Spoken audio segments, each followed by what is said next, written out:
Hey guys, in today's video, I bring you an incredible and chilling story. Let's meet Axton Harrington, a truck driver who literally faced death and came back with an urgent message about the future of humanity. What he saw on the other side will leave you speechless.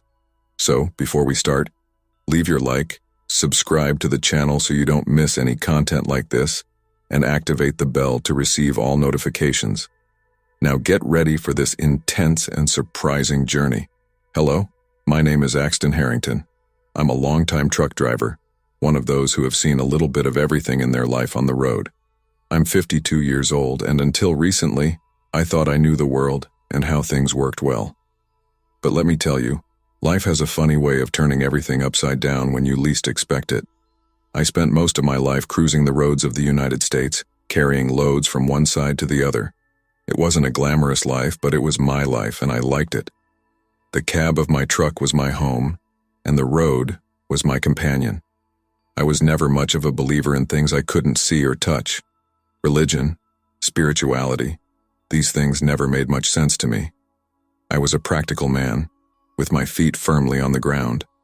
But all that changed one winter night in 2018. That's when I died. That's exactly what you heard. I died. And I came back. And what I saw on the other side, well, that's something I'm still trying to understand. Before that night, if someone had told me a story like the one I'm going to tell now, I probably would have laughed and said that they must have hit their head somewhere. But now, after what I've been through, I can't doubt it anymore. There are things in this world and beyond that challenge everything we think we know. So, let me tell you about the night my life changed forever. The night I crossed the border between this world and the next, and came back to tell the story. It's not an easy story to tell, and I'm sure it won't be easy to believe. But it's the truth. Every word of it. And if there's one thing I've learned from all of this, it's that the truth is sometimes stranger than any fiction. Get ready, because the journey I'm going to share with you is not for the faint of heart. It's a story of death, of fear, of things I can't explain. But it is also a story of hope, of light in the midst of the deepest darkness. It's the story of how I, a simple truck driver, saw the other side and came back to tell it. So, if you're ready, let's start at the beginning. The night everything changed. From the night I died and was reborn. It was March 22, 2018, a date that was etched in my memory as if it had been yesterday. I was returning from a delivery in Minneapolis, Minnesota. I had just dropped off a load of beef and was leaving town, thinking about the long trip home. The weather was terrible, the way only the Midwest of the United States can get it in winter. The temperature was 28 degrees Fahrenheit, bone-chillingly cold. The snow fell nonstop, forming a white curtain in front of me. I could barely see a few feet in front of the windshield, even with the headlights on full blast. I remember feeling strange ever since I left Minneapolis. At first, I thought it was just tiredness. After all, I had spent many hours driving without adequate rest. But as the miles passed, I began to realize it was more than that. My chest felt heavy, as if someone had placed a bag of cement on top of it. Breathing was becoming increasingly difficult. I tried to take in air, but it seemed like there wasn't enough in my lungs. I started to break out in a cold sweat, even with the truck's heater on full blast. I thought about stopping, but in those conditions, there was no safe place in sight. The snow covered everything, and I knew that if I stopped on the side of the road, there was a risk that another vehicle wouldn't see me and would hit me.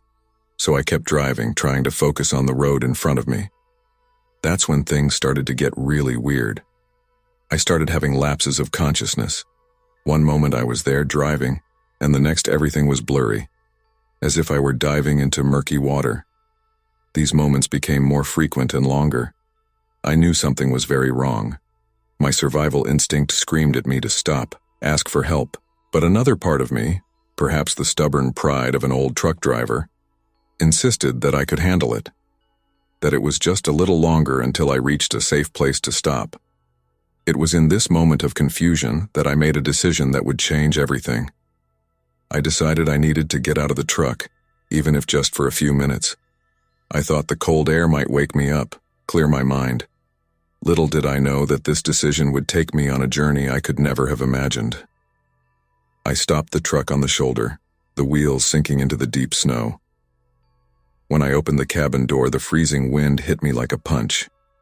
It was a cold that cut to the bone, the kind that makes you wonder how anything can survive in these conditions. I put my feet in the snow and immediately felt my legs weaken. It was as if the entire weight of the world had fallen on my shoulders at once. I took a few staggering steps, fighting the wind and snow that hit my face. That's when it happened. A wave of weakness hit me, so strong and sudden that I had no chance to react. My legs gave way and I fell to my knees in the snow. I tried to get up, but my body wouldn't respond. It was as if every muscle decided to stop working at the same time. I fell backwards into the snow, looking up at the dark sky above me. The snowflakes fell on my face, melting with the heat of my skin. I wanted to scream for help, but my voice wouldn't come out, and panic started to take over me when I realized I couldn't move. And then, something strange happened. The pain in my chest, which had been a constant presence for the past few hours, suddenly disappeared. In its place came a sense of peace, a calm I had never experienced before. It was as if the entire weight of the world had been lifted from my shoulders. It was at that moment that I had my first out-of-body experience. Suddenly, I was no longer lying in the snow. I was standing, looking down, seeing my own body lying on the floor. It was the strangest thing I've ever experienced. I could see the snow piling up around me. I could see my face getting paler and paler. But the strangest thing of all was that I didn't feel afraid. I was completely at peace, as if I was watching a scene from a movie, something that had nothing to do with me. I stayed there, floating on my own body, for about 10 minutes. As I watched the scene, I began to notice details I had never noticed before. The beauty of falling snowflakes, each one unique and perfect. The brightness of the stars in the sky, clearer than I had ever seen. It was as if my senses were heightened, as if I could perceive every detail of the world around me with incredible clarity. But then, I felt something pulling me back. It was as if there was an invisible string connecting me to my body, and that string was pulling me tight. Slowly, I was dragged back, feeling every inch of the way back to my physical body. When I opened my eyes, I was back in the snow, shivering from the cold. The peace he had felt moments before was gone, replaced by intense fear and a sharp pain in his chest. I knew I needed help, and fast. With a superhuman effort, I managed to drag myself back to the truck. Every movement was agony, as if my body weighed a ton. When I finally reached the cabin, I was exhausted and out of breath. I tried to reach my cell phone, which had fallen to the floor of the truck, but it was out of my reach, stuck under the gas pedal. I knew I needed help, but my body just wasn't responding anymore. I lay there, semi-conscious, floating between reality and something else, something I couldn't understand. It was then that I heard a sound. At first I thought it was my imagination, but then I realized it was real. Someone was knocking on the truck window. I opened my eyes with difficulty and saw a face. A young woman with worried eyes stood outside, shouting something I couldn't understand. I later learned that her name was Mara Jennings, a nurse who happened to be passing by at the time. She must have seen my truck parked on the side of the road and decided to check if everything was okay. How lucky for me that she did. I tried to talk to her, to say that I needed help, but the words wouldn't come out. All I could do was look at her, silently begging for help. Mara must have realized the seriousness of the situation, because the next moment she was calling 911. While we waited for the ambulance to arrive, Mara stayed with me, talking the entire time, keeping me conscious. I couldn't understand what she was saying, but the sound of her voice was comforting, like an anchor keeping me grounded in reality. Then I felt a sharp pain in my chest, more intense than anything I had ever felt before. It was as if someone had stuck a knife in my heart. And then once again, everything went dark. The next thing I remember are hands on my chest, pressing hard. At first, in my confused state, I thought I was being attacked. I tried to fight against the hands holding me, but then I heard a firm voice saying, "Sir, remain calm. We are here to help." I opened my eyes and saw a man in a uniform. I later discovered his name was Logan Reese, a police officer who had arrived with the paramedics. He was doing chest compressions on me, literally bringing me back to life. The paramedics worked quickly, placing me on a stretcher and taking me to the ambulance. All the while, I was floating between consciousness and unconsciousness, hearing distant voices and seeing blurry lights. As I was being wheeled into the ambulance, I had a moment of clarity. I looked up at the sky and saw the stars shining brightly. For a moment, I felt like I could reach them, like I was connected to something much bigger than myself. It was a moment of peace amidst the chaos, a glimpse of something I still didn't fully understand.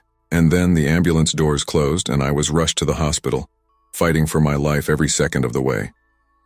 The trip to the hospital is a blur in my memory. I remember flashes of lights, urgent voices, and the sound of sirens cutting through the night. The paramedics worked frantically trying to keep me alive.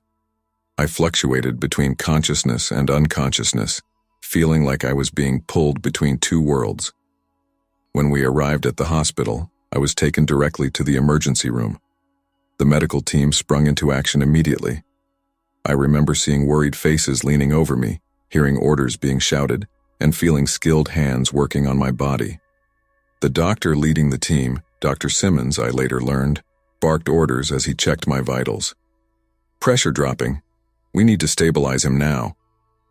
I felt a sting in my arm as they inserted an IV, and I heard the sound of the defibrillator charging. It was at that moment that I had the strangest feeling of my life.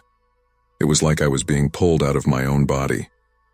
Suddenly, I was no longer on the stretcher. I was floating above it, looking down, seeing my own body lying there, pale and still. I saw Dr. Simmons picking up the defibrillator pads. "Get away," he shouted, and then pressed the paddles against my chest. My body arched from the shock, but I felt nothing. It was like watching a movie, seeing everything happen from the outside. The team continued working, doing chest compressions, administering medication, doing everything they could to bring me back. But I kept floating, watching everything from above. It was then that I noticed something strange. A soft light began to appear in the corner of the room. It was unlike anything I had ever seen before. It wasn't like the fluorescent hospital light or sunlight. It was something different, purer, more intense. The light began to grow, expanding until it filled my entire vision. And then suddenly I wasn't in the hospital anymore. I was in a completely different place. It was like a long corridor with ancient stone walls. The air there was heavy, as if thick with history and ancient secrets. I looked at myself and realized that I no longer had a physical body. It was as if I was made of pure energy, emitting a soft light. I didn't feel cold, hot, pain, or any other physical sensation. It was a completely new and strange experience. I started walking down the hallway, although walking isn't quite the right word. It was more like I was floating, moving by the force of thought. As I progressed, I began to have visions. They were like flashes of a future that had not yet happened. I saw entire cities being swallowed by gigantic floods. I saw forests on fire, the fire consuming everything in its path. Earthquakes shaking the earth, toppling skyscrapers like houses of cards. It was terrifying, but at the same time I wasn't afraid. It was like watching a movie, knowing it was important but not really being involved. In the midst of these visions of destruction, I saw something else. Beings of light, like angels, moving among people, trying to help, protect. It was a battle, I realized. A struggle between forces I could barely understand. As I watched these visions, I felt a presence beside me. I turned around and saw a being of light, brighter than the others. It had no human shape. It was more like a beam of pure light. But somehow I knew it was communicating with me. "What's all this?" I asked. Or rather, I thought. Here, communication seemed to happen directly from mind to mind. The being of light responded, his voice echoing in my mind. What you see is a possible future, a time of great challenge for humanity, but also a time of great potential for growth and change. I stood there, absorbing everything I was seeing and hearing. It was too much to process at once. Part of me wanted to go back to get away from these frightening visions. But another part was fascinated, wanting to know more. It was then that I heard something, a distant sound like a heartbeat. I looked at the being of light, confused. Your time here is not yet over, he said. You have a choice to make. And so, I found myself faced with a decision that would change everything.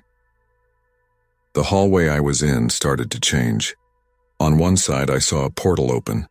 It was made of pure light, bright and welcoming. Small beings of light, like the ones I had seen in my visions, emerged from him. They looked peaceful, wrapped in bright cloaks. They extended their hands, or whatever they were, to me, inviting me to follow them. For a moment, I felt a deep peace. It was as if the entire weight of my life had been lifted from my shoulders. All the worries, fears, and regrets just disappeared. All I wanted was to go with them, soak in that light and leave everything behind. But then, I felt another presence. Something dark and heavy began to form on the other side of the hallway. It was as if the shadows were coming to life, condensing into a form that made my entire being shiver with fear. A huge being emerged from the shadows. It was neither human nor animal. It was something completely different, something my mind could barely comprehend. It had a vaguely reptilian appearance, with black scales that seemed to absorb all the light around it. His eyes were like bottomless pits, and when he looked at me, I felt like I was being pulled into them. The dark being extended a claw towards me, calling me. His voice was like ice in my mind, promising power, knowledge, secrets that humanity never dreamed of knowing. I was paralyzed between the two sides. On the one hand, light, peace, eternal rest. On the other, darkness, power, the unknown. It was the hardest choice I've ever had to make in my entire life. Or death. The little beings of light began to speak to me, their voices like soft chimes in my mind. Don't go with him, they pleaded. He lies, he deceives. His path leads only to pain and suffering. The dark being laughed, a sound that made the entire hallway shake. They fear what they don't understand, he said. I can show you the truth behind all things. Come with me, and you will have knowledge beyond your wildest dreams. I looked from side to side, undecided. Part of me wanted the peace that beings of light offered. Another part was curious about the secrets that the dark being promised. It was then that I heard something, a distant but familiar sound. It was the sound of a human voice. I couldn't understand the words, but I recognized the emotion in it. It was desperation, pleading. Suddenly, I remembered who I was. Axton Harrington, a truck driver, a man with family, friends, a life to live. And I realized that I wasn't ready to leave all of this behind. I took a step back, away from both the light and the shadow. No, I said, my voice echoing in the hallway. I'm not ready to go with any of you.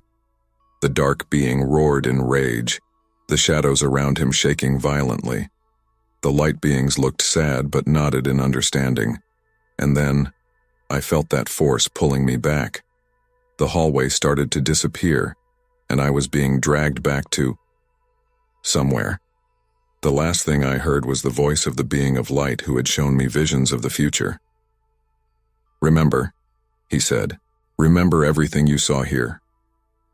And then, everything went dark. The darkness was sudden and total. For a moment I thought I had made a terrible mistake, that perhaps he would have chosen death over life. But then I started to feel something. First, it was a tingling sensation in my fingertips. Then, pressure in the chest. And then, pain. A sharp, penetrating pain that seemed to tear me apart from the inside. I opened my eyes suddenly, gasping for air. The light was intense, blinding. I heard voices shouting around me, but I couldn't understand what they were saying. My lungs burned as if I had just emerged from deep water. Little by little, my vision began to adjust. I was back in the emergency room. Dr. Simmons was leaning over me, his eyes wide with surprise. "He's back!" he shouted. "I can't believe it, he's really back." I tried to speak, but my throat was too dry.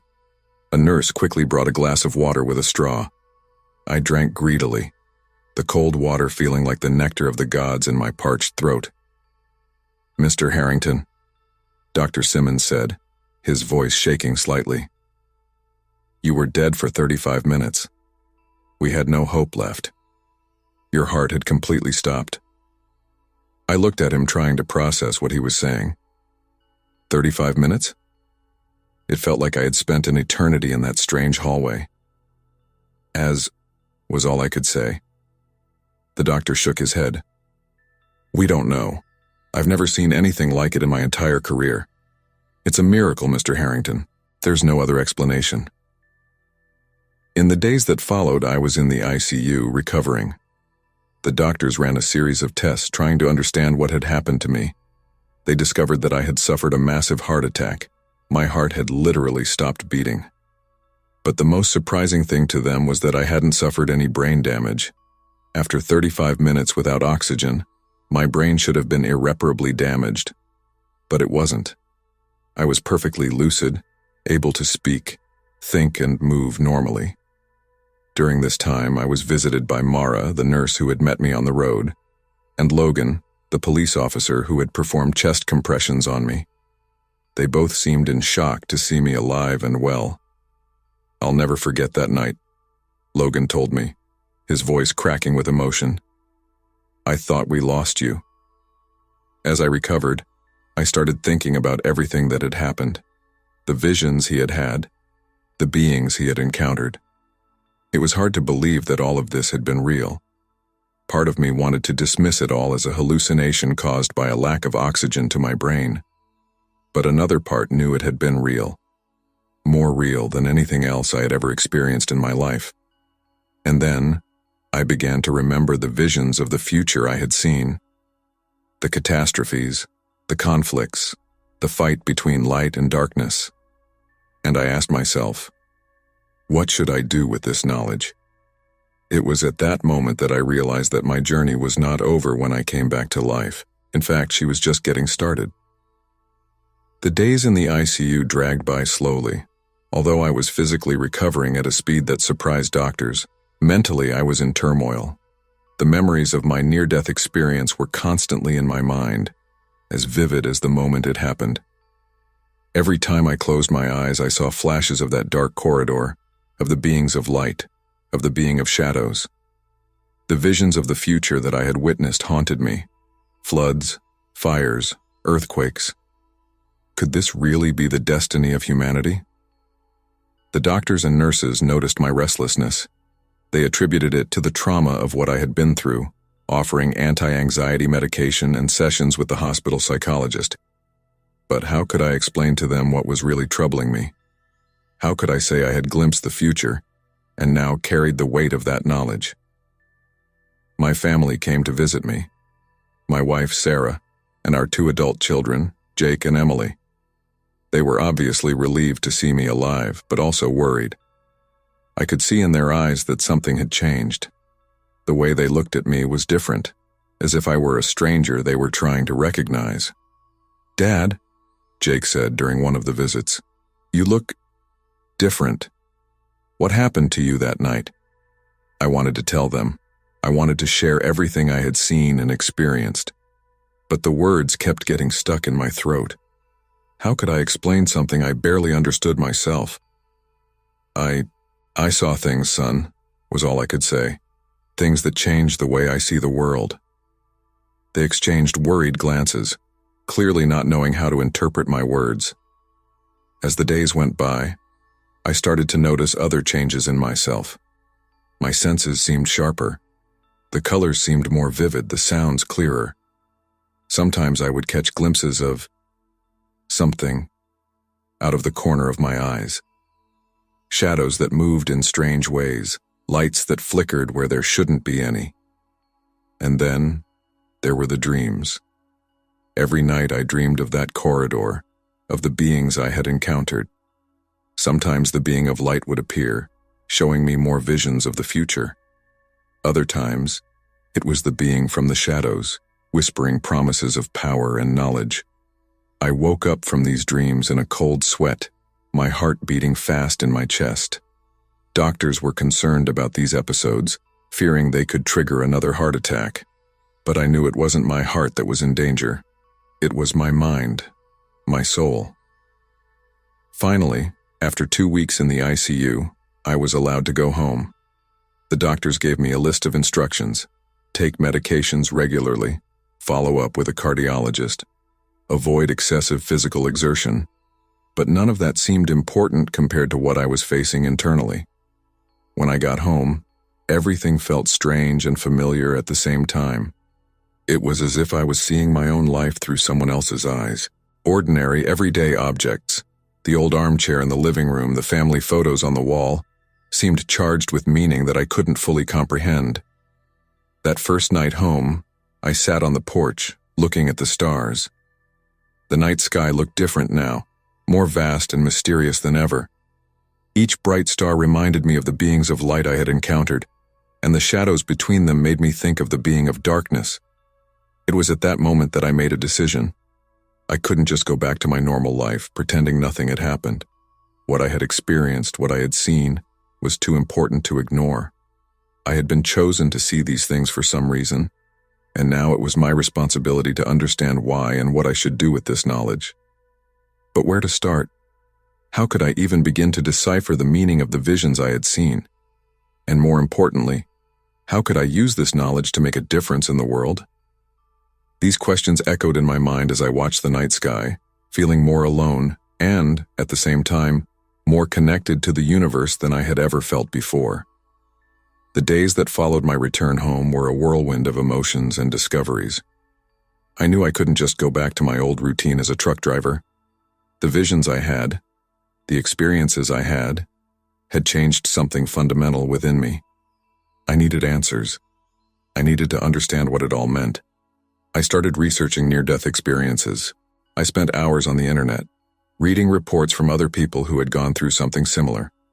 Some elements were familiar, the feeling of floating outside your body, the light at the end of the tunnel.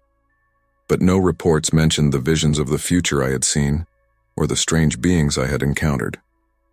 I decided to seek professional help.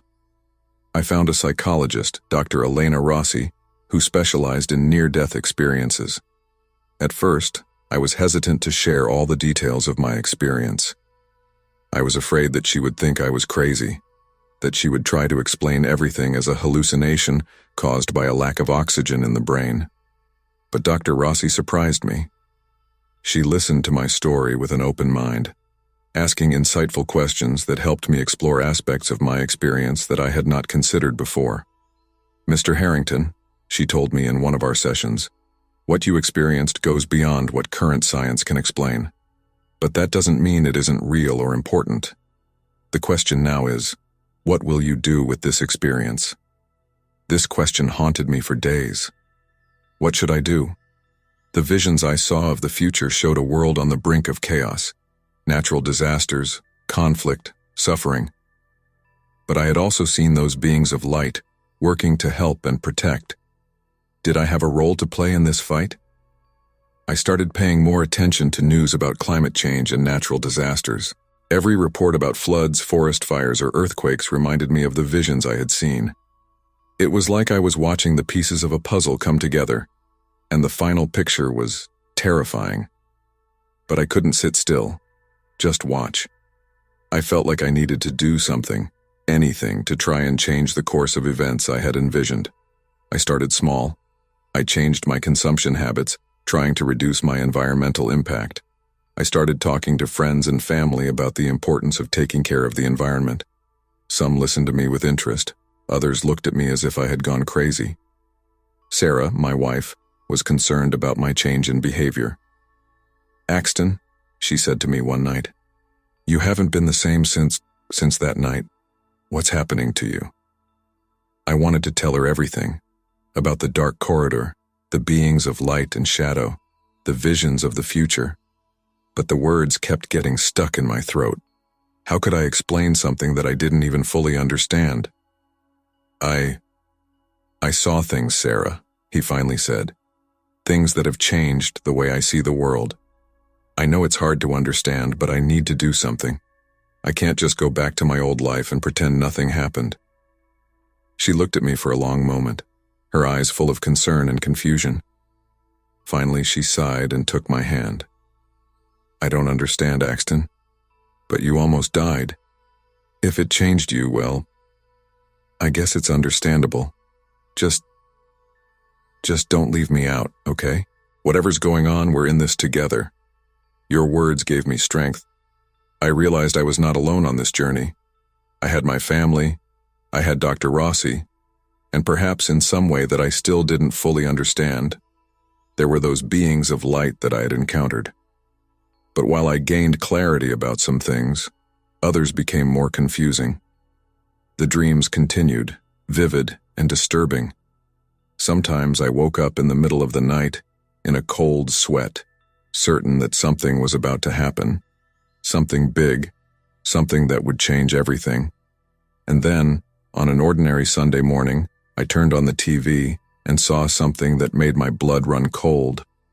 A massive earthquake had hit Japan, just as I had seen in one of my visions. At that moment, I realized that the future I had envisioned was not just a distant possibility. It was starting to come true, and I was one of the few people in the world who knew what was coming. The question was, what could I do about it? The earthquake in Japan was just the beginning. In the weeks and months that followed, I saw more and more events unfolding exactly as in my visions. Floods in Europe, forest fires in Australia, conflicts intensifying in various parts of the world. It was as if the entire planet was entering a downward spiral, and I was one of the few people who could see the full picture. At first, I was paralyzed by the weight of this knowledge. How could I, a simple truck driver from a small town, make any difference in the face of such massive and catastrophic events? But then, I remembered the beings of light I had seen in my visions, working tirelessly to help and protect people in the midst of chaos. If they wouldn't give up, how could I? I decided I needed to do more than just change my own habits. I needed to share what I knew, to warn people about what was coming. But I knew I couldn't just go around talking about my visions of the future. People would see me as crazy, a doomsday fanatic. So I started more subtly. I started writing a blog, sharing my thoughts on climate change and global events.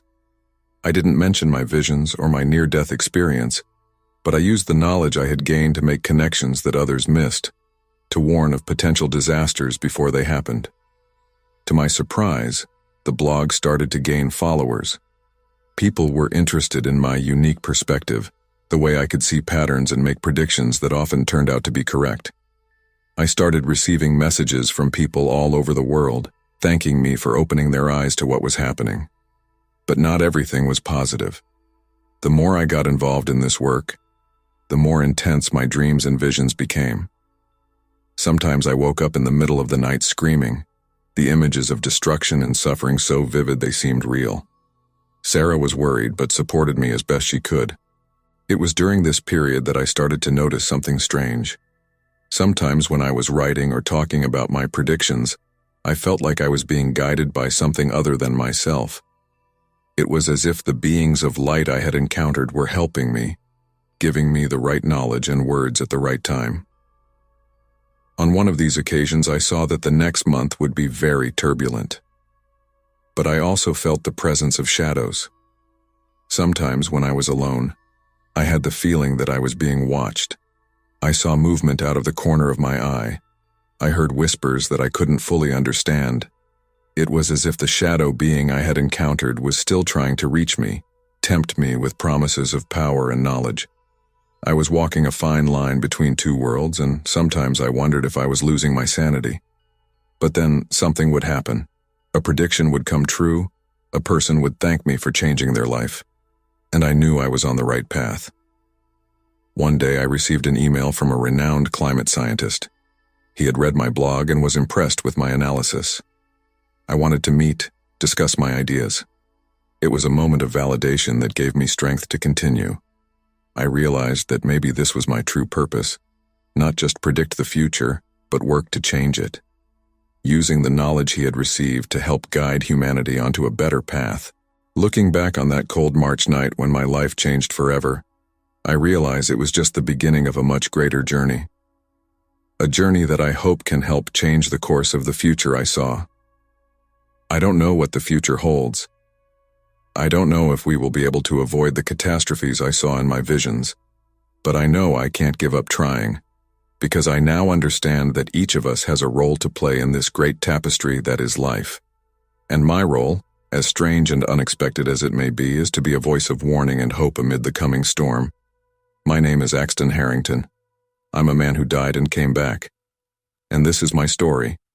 A story that I hope can help change the future for all of us.